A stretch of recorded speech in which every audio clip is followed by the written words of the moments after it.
Donc bonsoir à tous, un petit tuto sur les microservices et en particulier sur le routing avec Spring Cloud. Euh, donc avant d'attaquer, quelques petites explications sur le mode de fonctionnement. Donc l'idée là, c'est que vous avez plusieurs microservices qui sont des serveurs indépendants et qui chacun servent à un domaine fonctionnel. Donc pour accéder à ces microservices, l'idée assez simple, c'est de positionner un proxy euh, en front pour le client, et c'est ce proxy qui va en fait jouer le rôle d'intermédiaire pour attaquer les microservices. Donc il y a deux classiques là-dessus. La première possibilité, c'est de faire du routage dit statique.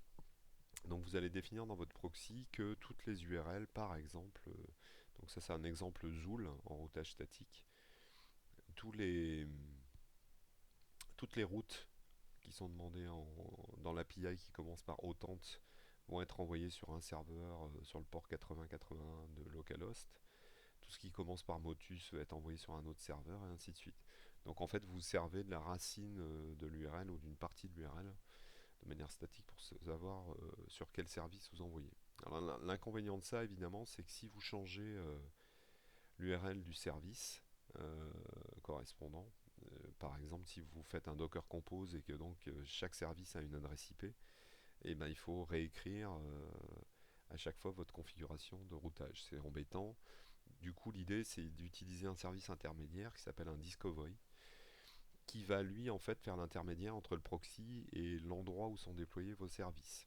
Du coup, ça se passe en plusieurs phases. Première phase, quand vous démarrez votre service, il va s'enregistrer auprès du discovery. Donc un exemple classique qui est supporté assez facilement par Spring Boot, c'est le service Eureka de Netflix.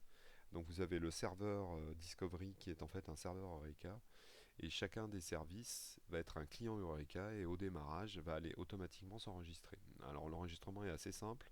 On a une clé qui est une chaîne de caractères qui est le nom du service pour chacun des services, et du coup il va faire l'association entre la clé, le nom du service, et le host sur lequel il est déployé. Donc sous-entendu son adresse IP et son numéro de port. Une fois cette phase d'enregistrement, le proxy en fait qui agit aussi comme client Eureka va demander au serveur Discovery la liste des services, donc avec leur nom et leur localisation, ce qui va lui permettre en fait de s'auto-configurer pour savoir comment envoyer où sont situés les services. Du coup, quand un client s'adresse au proxy, qui en l'occurrence va être ici un Spring Cloud Gateway, qui est la nouvelle version qui remplace Zool, qui était précédemment proposé avec Spring Boot. Dans ce proxy, on va avoir un routing qui va être configuré en disant si l'URL match tel critère, tu l'envoies sur le service 1, si ça match d'autres critères, tu l'envoies sur le service 2, et ainsi de suite. Ce qui veut dire que là, il n'y a plus du tout de configuration statique. L'adresse du service 1 a été récupérée dans Discovery et va être envoyée directement au bon endroit. Donc c'est beaucoup plus souple au niveau de l'utilisation. Donc c'est ce que je vous propose de vous montrer.